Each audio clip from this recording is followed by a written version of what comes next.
My name is Catherine Hayes. I'm 32 years old, and until 3 weeks ago, I thought I understood exactly how my life was supposed to go. I like structure, predictability, clean systems where everything has a place and nothing surprises you at midnight. I work as an IT project manager, the kind of person who keeps receipts, documents conversations, and double checks everything, not because I don't trust people, but because I've learned that clarity is quieter than chaos. That mindset shaped everything in my life, including my relationship with Daniel Carter. Daniel is 30, creative, expressive, the kind of man who doesn't just enter a room, he shifts it. People notice him, they lean toward him. He has this effortless charm that makes everything feel lighter. At least that's what I used to think. We'd been together a little over 3 years. He moved into my 2-bedroom apartment about 10 months ago when his lease ended. The lease was in my name. Utilities, too. It just made sense at the time. And for a while it worked. We cooked together, watched shows late into the night. He'd play music in the kitchen, sliding across the floor in socks like he didn't have a care in the world. He made the space feel alive. I didn't realize when that started changing. It wasn't sudden. It never is. Around month 6, I noticed small shifts. Plans he didn't mention. Nights that stretched longer without explanation. Conversations that felt thinner. And every time I asked a simple question, something normal, something grounded, it turned into something else. If I texted everything okay, I was checking up on him. If I asked, what time will you be home? I was trying to control him. If I mentioned finances, because he was only covering a third of the rent while ordering takeout like it was a personality trait, I was making things transactional. So I adjusted. I got quieter, and he got louder. The apartment started to feel less like a shared space and more like a stage, where I was expected to play my part perfectly. Smile on cue, ask nothing inconvenient, applaud when required. 2 Fridays ago, everything finally surfaced. He came home just before midnight, dropped his phone on the counter, didn't even look at me when he said it. I don't think I want to do the boyfriend-girlfriend thing right now. Just like that. Like he was reading a line he'd already practiced. I didn't argue, didn't interrupt. I just said, okay, keep going, because I wanted to hear all of it. He inhaled, slow, controlled, like he'd rehearsed this exact moment. I just need space. Things feel too domestic. I want to feel free again. And then he said the part that made everything click into place. We can still share the apartment, though. It's expensive. We'll just be roommates. No drama. He said it like he was offering me something generous. I remember looking at him, really looking, and realizing this wasn't confusion. This was calculation. So, I said carefully, you want to end the relationship, but keep living here? He rolled his eyes slightly. Don't make it weird, Catherine. It's practical. People do this all the time. Separate rooms, separate lives. It'll be chill.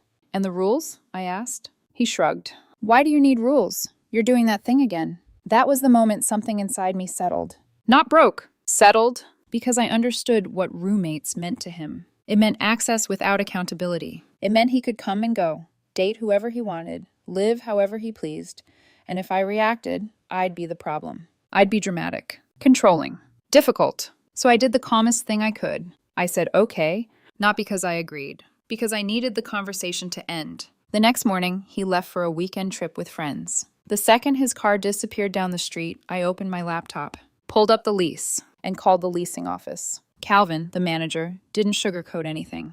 If you move out physically but stay on the lease, you're still responsible, he told me. If Daniel can't qualify on his own, they'll come after you. I sat there in silence for a second, letting that settle. This wasn't a mutual transition. It was a liability. I texted Daniel, we need to talk about the lease this weekend. He replied with a thumbs up emoji. That tiny blue icon told me everything I needed to know. He wasn't worried, because he assumed I'd handle the hard parts. Like always. So I made a plan. I found a small studio across town, signed the lease, paid the deposit, and then I started packing. Only what was mine. Documents, electronics, furniture I'd paid for, kitchen items I'd bought. I didn't touch his clothes, his things, anything that was clearly his. I also took photos, wide shots, close-ups, because I knew instinctively that his version of events wouldn't match reality. By Sunday afternoon, I hired movers. 3 hours, fast, clean. I left the apartment intact, livable, functional, just without me in it. Before I left, I wrote a note. Daniel, I'm not comfortable sharing the apartment as roommates after ending our relationship. I moved my things out today. The leasing office will contact you about your options. Please work with them directly. Catherine. I placed it on the kitchen counter. turned in my keys, and walked out. At 8:37 p.m., my phone buzzed. Daniel, we can still share the apartment, let's not be dramatic. Like nothing had changed, like the plan was still intact. I stared at the message for a moment, then replied, I already moved out. Talk to Calvin tomorrow. That was it. Nothing else. Within minutes, my phone exploded. Calls, messages, voicemails. Anger wrapped in urgency. You can't do this. This is petty. You're overreacting. You're going to regret this. It was like he was cycling through every emotional lever he'd ever used, trying to find one that still worked. None of them did. Then, later that night, Calvin called me. He sounded tired. Daniel's in the lobby, he said. He's saying you stole the apartment. I closed my eyes briefly. He has his key, I said calmly. I left a note. I moved out. That's it. There was a pause. Then Calvin sighed. All right, I'll handle it. That night, I slept. 8 uninterrupted hours. The kind of sleep you only get when you stop negotiating with someone who sees you as something to manage, instead of someone to respect. And I think deep down that was the moment everything truly ended. Not when he said he wanted freedom. Not when he called it practical. But when I realized I didn't have to stay and translate his version of reality anymore. 4 days later, everything became official. Not in a dramatic way, no shouting, no confrontation, just information. Calvin called me Tuesday morning. Daniel doesn't qualify for the apartment on his own, he said. If he wants to stay, he needs a co-signer or a new roommate added to the lease. Otherwise, legally, the lease is still tied to you. I thanked him, hung up, and waited, because I already knew what was coming. It didn't take long. My phone buzzed with a message from Daniel. So you're just going to leave me with this? You still have to pay your half. We're basically roommates now. We can be civil. I read it twice. Not because it was confusing, because it was predictable. He hadn't processed anything. Not the breakup, not the consequences. Just the inconvenience, I replied once. No, work with Calvin to transfer the lease or move. That should have been the end of it. But Daniel didn't see this as an ending. He saw it as a negotiation. He started offering solutions like we were business partners. I just need time to find a better job. You can keep paying for now. I'll pay you back. We can still split things if you move back in. Just sleep in the other room. Keep it simple. Simple. That word again. I stared at the screen, feeling something colder than anger settle in my chest. I'm not moving back in, I replied. And I'm not financing your transition while you date and call it maturity. That's when the tone shifted. The words got bigger, sharper. You're abandoning me. This is financial abuse. You're punishing me because I wanted honesty. I didn't respond, because I recognized the pattern. The more responsibility he faced, the more dramatic the language became. And right on schedule, the outside voices appeared. His sister Lila texted first. I thought you two were just taking space. Can't you talk this out like adults? I didn't argue. I didn't explain. I sent her a screenshot. His exact message from that Friday night. The breakup. The roommate's proposal. Then I added one line. This is me talking like an adult. She never replied. Then came his friend Marcus. Hey, this is getting messy. Just pay your half until the lease ends. Don't leave him like that. I sent the same screenshot. Nothing else. Marcus read it. No response. It was almost mechanical. Every person came in with a version of the story that made me the problem. And every time, the truth quietly dismantled it. That's when Daniel shifted tactics. He stopped trying to convince me and started trying to corner me. He emailed my work account. Subject line, shared property, urgent. I stared at it for a long second before opening it. A long message, carefully worded, half formal, half emotional, like he was trying to create a record. That's when I felt it. That subtle escalation. This wasn't about solving anything anymore. This was about pressure. Later that afternoon, security called my office line. There's a man here asking for you, they said. He claims he's your partner. I closed my eyes briefly. Of course. Please tell him to leave, I said. If he refuses, call the police. There was a pause. Then, understood. 10 minutes later, my phone buzzed. Daniel, wow, you called security on me? I typed one sentence. Do not come to my workplace again. No explanation. No emotion. Just a boundary. Thursday morning, Calvin called again. His voice had that same tired edge. Daniel says you promised to keep paying until the lease ends. I let out a quiet breath. I didn't promise anything, I said. I have the messages. Another pause. Then Calvin said something that changed everything. If you want out clean, there's an early termination option. It's 1.5 months rent. The number hit me immediately. $3,250. It wasn't small. It wasn't comfortable. But it was finite, contained, predictable. And suddenly, the choice felt simple. I could keep paying in smaller pieces, stretched over months of arguments, stress, and unpredictability. Or I could pay once and be done. Friday morning, I made the payment. No announcement. No warning. Just a transaction. An hour later, Calvin emailed both of us. Lease termination, 14 days, move out required.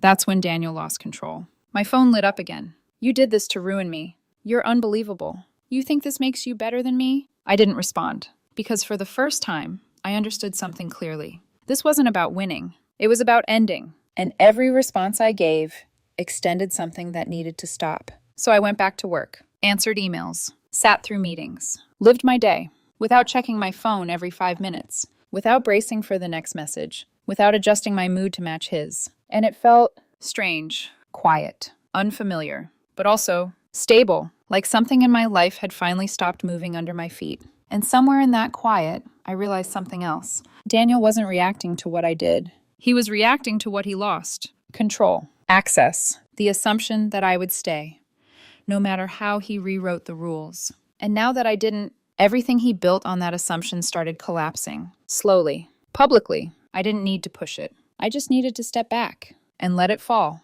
2.5 weeks later, Daniel still hadn't accepted the deadline. He treated the move-out notice the same way he treated everything else. Like it was optional, like it would bend if he pushed hard enough. It started with an email, subject line, closure. I opened it once. Read it slowly. It was structured the way his messages always were when he wanted control back. Half apology, half accusation. I didn't realize my words would affect you like this. But you've always had a tendency to overreact. There it was. Responsibility, diluted. Accountability, redirected. I didn't reply. I saved it. Then came the money. A payment request. $1,625. Labeled, half of termination fee. I declined it. Another one followed. $400. Emotional distress. I turned off incoming requests. Because at that point, it wasn't about money. It was about access. And I was closing every door. Then came the late-night call. Blocked number. 1:03 a.m. I didn't answer. He left a voicemail. His voice low, urgent. My car got towed. I'm stuck. I don't know what to do. For a second, I almost believed it. Not the situation. The tone. That familiar pull, where urgency replaces responsibility. But by morning, the story had already spread. Lila texted me. Daniel said you left him stranded last night. That's not okay. I stared at the message, then replied. If he needed help, he can call a tow service, a rideshare, or the police. I'm not his emergency contact. There was a long pause. Then just, okay. That was new. Not agreement, but hesitation. A crack. A few days later, he escalated again. Police. 2 officers showed up at my friend's place while I was there picking up mail. Daniel had filed a report claiming I'd taken shared property. Of course he didn't come with them. He never wanted the moment where the story had to survive eye contact. The officers were calm, professional. I showed them everything. The lease in my name, photos from the day I moved out, receipts for every major item I took. One of them glanced at the screenshots of our messages, then looked back at me. This is a civil matter. I nodded. Thank you. After they left, I sat there for a minute, letting it settle. It wasn't shocking anymore. It was a pattern. Escalate, distort, avoid accountability, and hope something sticks. He showed up at my new place next. I wasn't home, but my neighbor texted me. Someone's been knocking for 10 minutes. When I got back, there was a note taped to my door. You can't erase me. I took a photo, then threw it away. Because the truth was, I wasn't trying to erase him. I was removing access. There's a difference. He tried my workplace again, this time saying he needed to drop something off. Security called me. I didn't hesitate. If he refuses to leave, call the police. He left before it got that far. And just like that, another door closed. Then came one more attempt through Calvin. Daniel says you caused damage in the unit, he told me. Cracked mirror, holes in the wall, carpet stains. I didn't even react. I just forwarded the photos. Time-stamped, clear, unemotional. The boring truth. An hour later, Calvin replied, Got it. A week after that, Daniel was charged for the damages. Not me. He texted from a new number. You set me up. You want everyone to think I'm crazy? I responded once. Stop contacting me. Further contact will be documented. Then I blocked it. That's when he reached for something else. My family. My mother lives in Ohio. He left her a voicemail. Said I was unstable. That I'd thrown him out. That I was spiraling. She called me after listening to it. Quiet, measured. Did he really say he wanted to break up, but still live in your apartment? I sent her the screenshot. There was a pause. Then she said very calmly, Oh, absolutely not. Later that evening, Daniel texted again. Your mom called me, said I'm not welcome in your life. I didn't respond. I just felt something settle, not satisfaction. Relief. Because for the first time, someone saw it clearly, without explanation, without persuasion. By the end of week 3, I hired an attorney. $375. A cease and desist letter. Certified mail. Clear language. No emotion. Stop contacting me. Stop showing up at my home and workplace. Stop using my work email. Stop making false claims. After that, the noise changed. It didn't disappear immediately, but it lost intensity. He posted vague things online, quotes about betrayal, about being discarded, but the direct contact slowed, like something had run out of air. A week later, I got added to a group chat. 4 of his friends. No greeting, no context. Just, Catherine, why are you doing this to him? I read it once, then replied, Daniel ended the relationship and asked to continue living in my apartment as roommates. I moved out. Please don't involve yourselves. I added the screenshot, then left the chat. 3 people stopped typing instantly. 1 sent wow, then silence. That was the moment I understood something clearly. His version of reality only worked when no one checked it, and once they did, it collapsed, quietly, just like everything else. And in that quiet, my life started coming back. I started cooking again. Real meals. Not rushed, not distracted. I went to the gym without checking my phone between sets. I made plans. Simple ones. Coffee, walks, conversations. Without calculating how they'd be interpreted. My apartment is smaller now. A studio.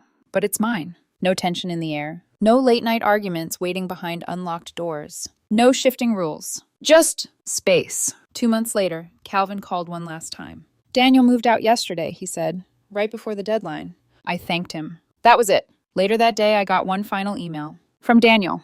2 words. You win. I stared at it for a moment, then closed it, because that was the last misunderstanding. This was never about winning. Financially, I took the hit. The termination fee. The reduced deposit return. I could have chased him for half. Taken it to court. But the further I got from him, the clearer something became. Sometimes the cheapest option is refusing to keep paying for access to your own life. Since I moved, everything changed. My sleep came back. My focus came back. I finished a project at work that had been stalled for months. Got promoted. Not because of luck.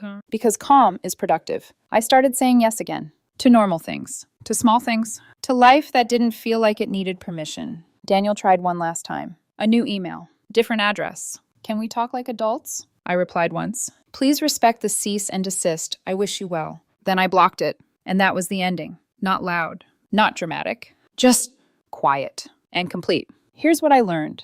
If someone offers you a breakup but wants to keep the benefits, it's not maturity. It's control. Roommates after a relationship can work. When both people are honest. Equal. But if one person wants freedom, while the other is expected to keep providing stability, money, emotional labor, that's not a plan. That's a trap. I didn't argue. I didn't fight. I just stepped out of it. And in doing that, I got my life back.